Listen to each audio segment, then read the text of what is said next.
நம்ம ஒருத்தரை கண்டுபிடிக்கணும்னா நம்ம நல்லா நேர்மையா நியாயமா இருந்தா ஒருத்தரை கண்டுபிடிக்க முடியுங்களா? என்ன இது பேசினாலும் அவங்களை கண்டுபிடிக்க முடியுங்களா? இல்ல, அது கண்டுபிடிக்கிறது, ஒருத்தரை கண்டுபிடிக்கிறது அப்படின்றது பாத்தீங்கன்னா ஒரு தந்திரத்தின் அடிப்படையில தான் ஒருத்தரை கண்டுபிடிக்கணும். சரிங்க சார். தந்திரம் இல்லாதவங்க இன்னொருத்தரை ஆராய்ச்சி பண்ண வேண்டிய அவசியமே இல்லை. நம்ம நேர்மையா இருக்கிறோம், உண்மையா இருக்கிறோம்னா நம்ம யாரையும் ஆராய்ச்சி பண்ண வேண்டிய அவசியமே இல்லை. இல்ல, அவங்க அதாவது ஏதோ ஒண்ணு சொல்றாங்க, எல்லாம் பண்றாங்க, அந்த மாதிரி இருக்கிறப்ப அது நம்ம அதுக்கு கரெக்டா இருந்தா தான் அதை நம்ம செயல்பட முடியுங்களான்னு. ஆமா, அதாவது நாம சரியா இருக்கிறோம், நேர்மையா இருக்கிறோம், உண்மையா இருக்கிறோம்னா அடுத்தவங்களை நம்ம ஆராய்ச்சி பண்ண வேண்டியதே இல்ல. அவங்களே நம்மள ஆராய்ச்சி பண்ணி நம்மள்ட்ட இருந்து விளங்கிடுவாங்க. அவங்க ஓ இவர் இந்த மாதிரியான ஆள் அவரு. ஏன்னா இந்த மனித சமூகமே பாத்தீங்கன்னா நம்மள மாதிரி இந்த பாதைக்கு வர்றவங்க கொஞ்சம் பேர் தான். யோக பாதைக்கு வர்றவங்க கொஞ்சம் பேர் தான். ஆனா யோக பாதைக்கு வராதவங்க 199 பேர் இருக்காங்க. ஒருத்தர் தான் வர்றோம். ஒருத்தர் அது கூட அதிகம் தான். ஒரு லட்சத்துல ஒருத்தர் தான் வருவாங்க இந்த பாதைக்கு. அப்ப சராசரி மனிதர்கள் எப்படி இருப்பாங்கன்னா அடுத்தவங்களை ஆராய்ச்சி பண்ணிட்டே இருப்பாங்க. தன்னை ஆராய்ச்சி பண்ண மாட்டாங்க, அடுத்தவங்களும் ஆராய்ச்சி பண்ணுவாங்க. அவன் எப்படி ட்ரெஸ் பண்றான், அவன் எந்த மாதிரியான வண்டி வச்சிருக்கான், அவன் எந்த மாதிரி செருப்பு போடுறான், இதெல்லாம் செருப்பு முதற்கொண்டு ஆராய்ச்சி பண்ணுவான். ஆமா சாமி, நம்ம நினைப்போம் செருப்பு தான் ஏன் பார்க்க போறான் அப்படின்னா செருப்பு பார்த்து ஆராய்ச்சி, இந்த மாதிரி செருப்பு போட்டுப்பான், என்னுடைய கெப்பாசிட்டி எவ்வளவு அப்படின்னு ஆராய்ச்சி பண்ணுவான். ஏன்னா அது அவனுடைய நிலை அதுதான். ஆனா ஞான பாதைக்கு வந்தவனுடைய நிலை என்னன்னா அவன் தன்னை பத்தி ஆராய்ச்சி பண்றவன், அவன் அடுத்தவனை பத்தி ஆராய்ச்சி பண்றான். அப்ப தன்னை பத்தி ஆராய்ச்சி பண்றவன் அடுத்தவனை பார்த்து ஆராய்ச்சி பண்ண வேண்டிய அவசியமே கிடையாது. ஏன் அவசியமே இல்லை? அவனே நம்மளை பார்த்து விலகி போயிடுவான் ஒரு காலகட்டத்துல. நம்ம அதுக்குள்ள நம்மள நாமளே ஆராய்ச்சி பண்ண அடுத்தவன் என்ன பண்ணுவோம், நம்மள்ட்ட தீங்கான விஷயத்துக்கு நம்மள அணுக மாட்டான், தீங்கான விஷயத்துக்கு நம்மள வலிக்க மாட்டான். முன்னாடி வலிச்சிருப்பான், அதுக்கப்புறம் நம்மள வலிக்க மாட்டான். அப்படியே நம்மள கொஞ்சம் மெதுவா விலக ஆரம்பிச்சிருவான். இது இப்ப என்னுடைய அனுபவம் மட்டும் இல்ல, பொதுவா எல்லாருடைய ஞான பாதையில இருக்கக்கூடிய அனுபவம் இதுதான். நாம யாரையும் ஆராய்ச்சி பண்ண வேண்டிய அவசியமே இல்ல. அவன் மூஞ்சியை பார்த்தாலே தெரிஞ்சு போயிடும் நமக்கு. இது வேற ஆராய்ச்சி வேற பண்ணோமாத அந்த கர்மத்தை போய் குப்பையை போய் கலரணுமா? அது குப்பை, அது குப்பைதான்றது நல்லா தெரியுதுங்க. அந்த குப்பையை போய் நம்ம என்ன ஆராய்ச்சி பண்றது? தேவையில்லையே. அதனால நாம ஆராய்ச்சி பண்ணா போதுமா? நம்ம குப்பையை தூக்கி வெளியில போட்டோமா, நம்ம நிம்மதியா இருந்தோமா, ஹாப்பியா இருந்தோமா, இதுதான் நம்ம வாழ வேண்டிய வாழ்வியல் முறை. இதுதான். சொல்லுங்க. சரிங்க. அப்புறம் ஏதாவது கோயிலுக்கு இது மாதிரி போனோம்னா காலில் அப்படியே புருன்னு வர மாதிரி ஒரு நாளைக்கு வைப்ரேஷன் வர மாதிரி இருக்குது. அதுக்கு என்ன? கோயில் இல்லையா? கோயிலுக்கு இது மாதிரி ஒரு சமாதி இது மாதிரி ஒரு இடத்துக்கு போயிட்டோம்னா சரி அப்படி வருதுங்க. அது என்ன காரணம்? வைப்ரேஷன் வர மாதிரி வருது. அந்த இடத்துல நின்னோம்னா அந்த மனம் இதுக்கு அடிப்படையில மனம் நம்மள சின்ன வயசுல இருந்தே நிறைய விஷயங்கள் சொல்லி வளர்த்துட்டாங்க. அதாவது கடவுளை பத்திய அதிகமான ஒரு புகழ்ச்சியா புகழ்ந்து கடவுள் அதை பண்ணுவாரு இதை பண்ணுவாருன்னு சொல்லி நம்ம மனசுல கடவுள்னு சொன்னாலே ஒரு அதிர்வு வந்துடும். அந்த மாதிரி இடத்துக்கு போனோம்னா ஒரு வைப்ரேஷன் வரும். அது காரணம் என்னன்னா நம்மள வளர்த்த விதம் அந்த மாதிரி. நல்லாதான் வளர்த்திருக்காங்க, தப்பா வளர்க்கல. ஆனா அந்த நிலையவே நாம கையாளக்கூடாது. அந்த வைப்ரேஷன் வர்ற மாதிரி நம்ம ஆக்காம அமைதியா இருந்து அந்த இடத்துல இருக்கக்கூடிய ஆற்றலா வலிக்கக்கூடிய அந்த ஆற்றலை உருவாக்கணும். இப்ப நீங்க ஒருத்தர் சொல்றாரு, மணிகண்டா நீங்க உட்காருன்னா உட்காந்துருவீங்களா? எதிரின்னா எந்திரிப்பீங்களா? நீ அங்க போனா போவீங்களா? அந்த மாதிரி தன்மை தான் உங்களுக்குள்ள இப்ப இருக்குது. அந்த இடத்துக்கு போனீங்கன்னா அந்த இடம் உங்களை ஆட்டி வைக்குது. நீங்க கையாளணும், ஆட்டி வைக்கிறது இல்ல, கையாளறது. அந்த இடம் உங்களை கையாளக்கூடாது, அந்த இடத்தை நீங்க கையாளணும். அப்ப நீங்க கையாளணும்னா அதுக்குண்டான அடுத்த நிலை பக்குவ நிலைக்கு போகணும். இப்ப அந்த முதல் நிலையிலேயே இருக்கீங்க. முதல் நிலைங்கிறது தவறு இல்ல, இது ஒரு மருள் அப்படின்னு சொல்லுவாங்க. மருள் நிலைன்னு சொல்லுவாங்க. அதாவது மருள்ல இருந்து அருளுக்கு போகணும். அருளுக்கு போகணும். அப்ப அந்த மருள் நிலை தான் இந்த மாதிரி வைப்ரேஷன் எல்லாம் வர்றது. இந்த வைப்ரேஷன் வர்றது காரணம்னா அந்த மருள் நிலையில இருக்கீங்க. கொஞ்சம் விட்டா சாமி ஆடிடுவீங்க. ஆமா, கொஞ்சம் விட்டா சாமி ஆடிடுவீங்க. காரணம் என்னன்னா உள்ளுக்குள்ள ஆடுது. அது உள்பொருள் ஆட ஆரம்பிச்சிருச்சு. அந்த ஆட ஆரம்பிச்ச உள்பொருளை அமைதிப்படுத்தணும். அப்படி அமைதிப்படுத்துறதுக்கு தான் நம்ம இங்க எல்லாம் வந்திருக்கோம். அதை விட்டுட்டு சில பேர் பாடம் பண்ணும்போது பாத்தீங்கன்னா வைப்ரேஷன் ஆகும். அப்படிலாம் ஆகக்கூடாது. ஏன்னா இது வந்து எப்படின்னா அமைதி மார்க்கம் தான், இது அமைதி தான், இது முழுக்க முழுக்க அமைதி. வள்ளலார் சாமி ஆனாரு, பட்டினத்தார் சாமி ஆனாரா? அவர்கள்லாம் இல்லாத என்ன அவரோட பெரிய ஆளா நம்ம அந்த மாந்திரிகவாதி மந்திரத்துல இருக்கவங்க, இந்த மாதிரி அருளாடிகள், இந்த மாதிரி குறி சொல்றவங்க, அவங்க எல்லாம் இந்த மாதிரி ஆவாங்க, வைப்ரேஷன் வரும் அவங்களுக்கு. நம்ம அதுக்கு அடுத்த நிலை, அதெல்லாம் தவறான நிலைன்னு நான் சொல்லல. ஏன்னா நானே அதுல இருந்து தான் வந்திருக்கேன். அதுக்கு அடுத்த நிலைக்கு நம்ம போகணும். நம்ம காலத்துக்கும் மெட்ரிக் ஒரு ஆரம்ப கல்வியிலே இருக்கக்கூடாது. அடுத்த கல்விக்கு போறோம் இல்லையா, ஒரு ஸ்கூல்ல இருந்து 12வது படிச்சுட்டு அடுத்து காலேஜுக்கு போறோம் இல்லையா, காலேஜுக்கு போகும்போது அங்க வேற விதமான அங்க கல்வி முறை தான் அங்க இருக்கும். அங்க வாத்தியார் டீச்சரே வேற மாதிரி இருப்பாங்க, ஃப்ரெண்ட்லியா இருப்பாங்க, நல்லா பேசுவாங்க. கொஞ்சம் ஏதாவது இடகுடம் பண்ணாதான் கொஞ்சம் கண்டிப்பாங்க. ஆனா இங்க மாதிரி குச்சியை வச்சுக்கிட்டுலாம் அங்க இருக்க மாட்டாங்க காலேஜ்ல வாத்தியாருங்க. அதே மாதிரி நாமளும் யூனிஃபார்ம் எல்லாம் போட்டுட்டு அங்க போய் நிக்க வேண்டியது. கேஷுவலா போலாம், கேஷுவலா வரலாம், ஒரே ஒரு நோட்டு இருந்தா போதும். அப்ப அங்க எல்லாம் மாறுபடுது இல்லையா? இப்ப பள்ளிக்கூடத்துல வந்து உங்களுக்கு வந்து சின்ன வயசுல வந்து இதுதான் கப்பல், இதுதான் விமானம், இதுதான் மீன், இதுதான் நாயின்னு வரைஞ்சு காட்டுவாங்க. நீங்க காலேஜுக்கு போனீங்க அப்படி வரைஞ்சு காட்டினா ஒத்துப்பீங்களா? கத்துக்க மாட்டீங்க இல்லையா? அதுதான் அதுக்கும் உள்ள வேறுபாடு. ஆமா, அதுவும் பொய் இல்ல, வரைஞ்சு காட்டினது பொய் இல்லை, உண்மைதானே? அது தெரிஞ்சுக்கிறதுக்காக நமக்கு வரைஞ்சு காட்டினாங்க. ஆனா அதே நம்ம அங்க போகும்போது நிஜமா நம்ம எல்லாத்தையுமே பாக்குறோம். அப்ப அது நமக்கு வரைஞ்சு காட்டி உணர்த்த வேண்டிய அவசியம் இல்லை. அது மாதிரி நம்ம இந்த இடத்துக்கு வந்துட்டோம். இந்த இடத்துல உள்ள தன்மை என்னன்னா அமைதி, முழுக்க முழுக்க அமைதி. அமைதியை நோக்கிதான், அமைதியில தான் அந்த ஒண்ணுமில்லாத அந்த ஒன்றுமற்ற சூனியத்துக்குள்ள நம்ம போக முடியும், அமைதிக்குள்ள போக முடியும்.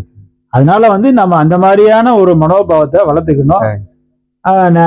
அந்த மாதிரி எங்கேயாவது அது மாதிரி வந்ததுன்னா நீங்க உங்களே கவனிச்சு பாருங்க. நீங்க உங்களே கவனிங்க.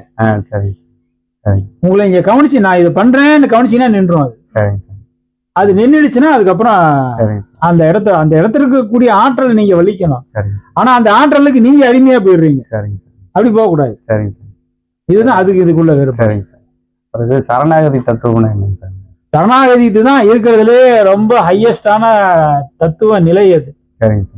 சரணாகதியை தான் இங்க நம்ம எல்லாம் கத்துக்கிட்டு இருக்கிறோம். நம்ம சரணாகதிக்கு போறதுக்கு தான் கத்துக்கிட்டு இருக்கிறோம். இந்த சரணாகதி அப்படிங்கிறது என்ன அப்படின்னா, எதுவுமே என்னுடையது கிடையாது.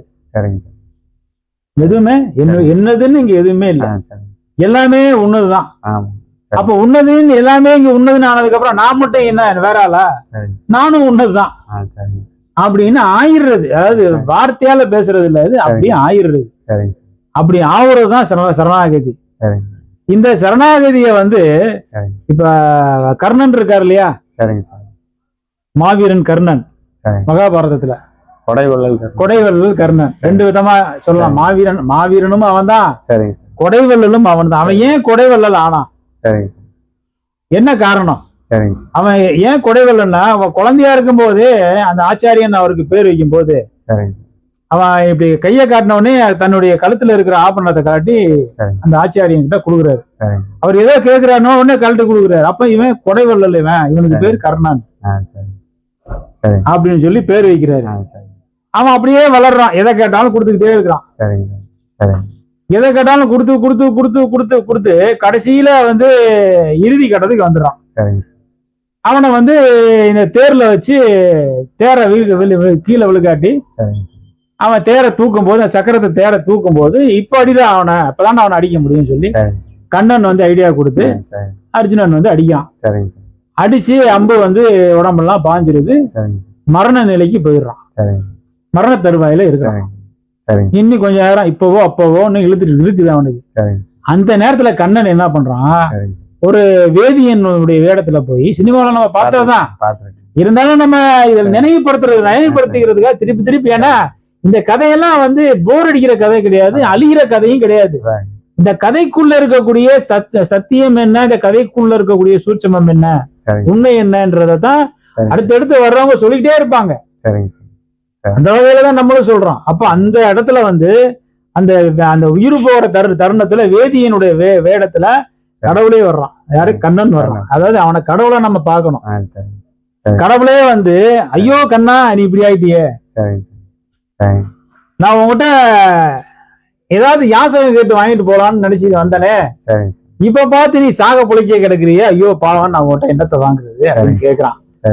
அந்த நிலையிலயும் அவன் கர்ணன் சொல்றான். சரிங்க கர்ணன் சொல்றான், சரிங்க நீ ஒண்ணும் மனசுல நினைச்சுக்காத வேதியர, சரிங்க ஒரு வேதியன் கேட்டு இல்லைன்னு சொன்ன பாவத்துக்கு என்னை ஆளாக்கிறாத. சரிங்க ஆனா நான் இங்க நிராயுத பாணியா இருக்கிறேன். சரிங்க இப்ப என் உடம்புல உயிர் ஒண்ணுதான் இருக்கு. சரிங்க அதையும் மீறி ஏதாவது இருந்தா என்கிட்ட கீழே நான் கொடுத்துருவேன்றான். சரிங்க அப்ப அந்த வேதியன் சொல்றான், கடவுள் சொல்றான், கர்ணா சரிங்க உன்கிட்ட விலை மதிக்கவே முடியாத ஒரு சொத்து உன்கிட்ட ஒண்ணு வச்சு இருக்குடா அப்படின்றான். அப்படியா இருக்குதா? நீ மிச்சம் நான் வச்சிருக்கேனா, கேளு அதை தர்றேன் அப்படின்றான். அப்ப அவன் கேக்குறான், இது வரைக்கும் நீ செஞ்ச இல்லையா புண்ணியம், தர்மங்கள் செஞ்ச இல்லையா, புண்ணியம் செஞ்ச இல்லையா, அந்த புண்ணிய பலன் உன்கிட்ட இருக்குது, அதை என்கிட்ட கொடுத்துரு, நான் அதை வச்சு பொழைச்சிக்கிறேன் அப்படின்னா. அவன் பார்த்தான், ஆஹா ரொம்ப அருமையான ஒரு தானம்டா நீ கேட்டது. என் வாழ்க்கையிலே இதுவரை எவனுமே இந்த மாதிரி ஒரு தானத்தை கேட்டதே இல்லையா. அவன் பொண்ணு வேணும், பொருள் வேணும், அது வேணும், இது வேணும் தானே கேட்பான். அவன் புரிஞ்சுக்கிட்டான், வந்தவன் கடவுள்ன்றது தெரிஞ்சுக்கிட்டான் அவன். ஏன்னா கடவுள் தான் இந்த மாதிரி கேட்க முடியும். ஏன்னா உன் புண்ணியம்ன்றது ஒரு பொருள் கிடையாது. நல்லா புரிஞ்சுக்கணும்.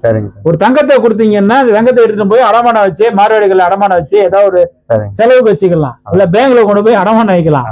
ஒரு வீட்டு பட்டா கொடுத்த, ஒரு ஒரு இடத்தை எழுதி கொடுத்தாலும் அந்த இடத்த போய் நீங்க வாழலாம். காசு கொடுத்தாலும் காசு செலவுக்கு வச்சுக்கலாம். இப்படி எல்லா தானங்களையும் வந்து நீங்க பயன்படுத்தலாம். இந்த தானத்தை எப்படி நீங்க பயன்படுத்துவீங்க? புண்ணிய தானத்தை போய் நீங்க எப்படி பயன்படுத்துவீங்க? அது பயன்படுத்துற ஆற்றல் உங்களுக்கு யாருக்கு இருக்கு? சராசரி மனுஷனுக்கு உண்டா? அது முடியுமா? யாராவது அந்த ஆற்றலை பயன்படுத்த முடியுமா? அப்ப அவன் புரிஞ்சுக்கிட்டான், வந்தான் கடவுள் அப்படின்னு எடுத்துக்கிட்டான்ட்டான். உனக்கு இல்லாததா? உன் பொருளுடா, உன் சொத்துடா, இது உன் சொத்து என்கிட்ட ஒரு நாள் இருந்தது, இது ஏன் சொத்து இல்ல, உன் சொத்து தான். ரத்தத்தை அறுத்தான், கையில கொடுத்தான், இந்த வச்சுக்கன்னு கொடுத்துட்டான். இத ஒருத்தர் கேள்வி கேட்டாரு என்கிட்ட. ஏங்க அவரு தான் எல்லாத்தையுமே கொடுத்துட்டாரு, கர்ணன் வந்து எல்லாத்தையும் கொடுத்துட்டாரு, இப்ப அவர் மறுபடியும் பழைய நிலைக்கே போயிடுவாரா? என்ன புண்ணியம் தான் ஒரு மனுஷனை வந்து அடுத்த கட்டத்துக்கு எடுத்துட்டு போகுது, இறைநிலைய அடைய வைக்குது, இறைவனோட இணைய வைக்குது. இந்த புண்ணியம் தானே எல்லாமே நடத்துது. அப்ப அந்த புண்ணியத்தையும் அவன் கொடுத்துட்டானே, அப்ப திருப்பி மறுபடியும் அவன் கீழ்நிலைக்கு போயிடுவானா? புல்லாகி பூடாகின்ற நிலைக்கு போயிடுவானான்னு கேட்டார் ஒருத்தர். அப்ப நான் சொன்னேன், இல்ல இல்ல அப்படி கிடையாது, இது வந்து எப்படின்னா இறைவனோட இறைவனாவே ஆயிட்டாங்க, ஒண்ணுமில்லாத தன்மைக்கு போயிட்டாங்க. ஏன்னா ஒரு மனுஷன் வந்து எதுவுமே தன்னுடையதுன்னு ஆக்கக்கூடாது. இது என்னதுன்னு அவன் எதையா நினைச்சிட்டான்னா அவன் இங்கத்துக்கு ஆள், அவன் இந்த பூமிக்கு உண்டான ஆள் அவன். திருப்பி திருப்பி அந்த பொருளுக்காகவே வருவாங்க, ஆசைப்பட்டு வருவாங்க. ஆனா இங்க உள்ளது எதுவுமே என்னது இல்ல, நானும் என்னது இல்ல, எல்லாமே நான் அப்படின்னு சொல்றோம், தன்னை அறிதல் சொல்றோம் இல்லையா. தன்னை அறிதல் அப்படின்றது என்னன்னா ஆன்மாவை அறியறதா தன்னை அறிதல். அப்ப அந்த ஆன்மாவும் யாருக்கு சொந்தமான பொருள்? இறைவனுக்கு சொந்தமான பொருள் போது, அப்ப நான்ன்றது இங்க என்ன இருக்கு, மிச்சம் என்ன இருக்கு? அங்க ஒரு பூஜ்ஜியம் உருவாயிடுதா, சூனியம் உருவாயிடுதா. அந்த தன்மையை உணர்ந்தவன் கர்ணன். நான் இந்த என்னதுன்னு அங்க எதுவுமே இல்லைன்னு நினைச்சவன். அதனாலதான் கேட்டதெல்லாம் எடுத்து எடுத்து கொடுத்துட்டே இருந்தான். ஏன்னா அவனதுன்னு அவன் நினைச்சிருந்தான்னு வச்சுங்களேன், நினைச்சிருந்தானே என்ன இருக்கும், வேற மாதிரி ஆயிருக்கும், புட்டு கொடுத்துருப்பான். இப்ப பட்டினத்தார் இருந்தாரு, பட்டினத்தார் வந்து துறவு போனாரு. ஒரு பாடல் அவரை மாத்திருச்சு, காதற்ற ஊசி மாறாது கான் கடைவெளிக்கேன்னு. அந்த பாடல் வந்து அந்த பாடலை படிச்சுட்டு அவர் என்ன ஆயிட்டாரு, சிச்சி இனிமேல் வந்து இந்த வாழ்க்கையெல்லாம் நமக்கு இருக்கக்கூடாது, நாம துறவு போயிடணும்னு சொல்லிட்டு என்ன பண்ணிட்டாரு, அப்படியே கோவணத்தை கட்டி கிளம்பிட்டாரு. அவருக்கு எவ்வளவு சொத்து தெரியுங்களா? எவ்வளவு சொத்து தெரியுமா சாமி? அரசருக்கே கடை கொடுக்க அவ்வளவுதானே தெரியும். அதுல ஒரு டீடைல் இருக்கு, அதுல ஒரு செய்தி இருக்கு. என்னன்னா அவர் 9 கோடி ரூபாய் சொத்து வச்சிருந்தாராம். அவருடைய சொத்து மதிப்பு 9 கோடி ரூபாய். நவகோட்டீஸ்வரன் பேரு. 9 கோடி ரூபாய் சொத்து வச்சிருந்தாங்கன்னா அவங்களுக்கு நவகோட்டீஸ்வரன், நவம்னா 9, நவகோட்டீஸ்வரன் பேரு. அவங்களுக்கு சிவப்பட்டம் கொடுப்பாங்க. அவங்களுக்கு அழியாத சொத்துக்கு சொந்தக்காரன். அவனுடைய சொத்தை நீங்க எந்த காலத்திலும் அழிக்கவே முடியாது. அதனால அழிக்கவே முடியாதால அவனுக்கு சிவப்பட்டம் அவனுக்கு உண்டு. ஈஸ்வர பட்டம் கொடுத்து வச்சிருந்தாங்க நம்ம ஆளுங்க. அது அப்படிதான் ஒருத்தனை வந்து கவுத்தனா அவனை வந்து ஒரு உயர்ந்த இடத்துக்கு கொண்டு போய் அவனை கவுத்திடுறது. இது மாதிரிதான் நம்ம சமூகத்துல நிறைய பண்ணிருக்காங்க. அந்த வகையில வந்து அவருக்கு நவகோட்டீஸ்வரன் பேரு. அந்த 9 கோடி ரூபாய் சொத்து மன்னனுக்கே கிடையாது, மன்னனுக்கே கிடையாது, இவருக்கு இருந்தது. அந்த 9 கோடி ரூபாய் சொத்தையும் என்னது இல்லைன்னு நினைச்சாரு. ஒரு கணம் என்னது இல்ல இது அப்படின்னு தூக்கி போட்டு கோமணத்தை கட்டிட்டு போயிட்டாரு. போனாரு. போகும்போது அவர் கூட இருந்த அந்த உதவியாளர் இருப்பாங்களே, மேனேஜ்மெண்ட்ல இருந்திருப்பாங்களே, ஒரு கணக்கர் இருந்திருப்பாங்க, கணக்கு பிள்ளை இருந்திருப்பாங்க.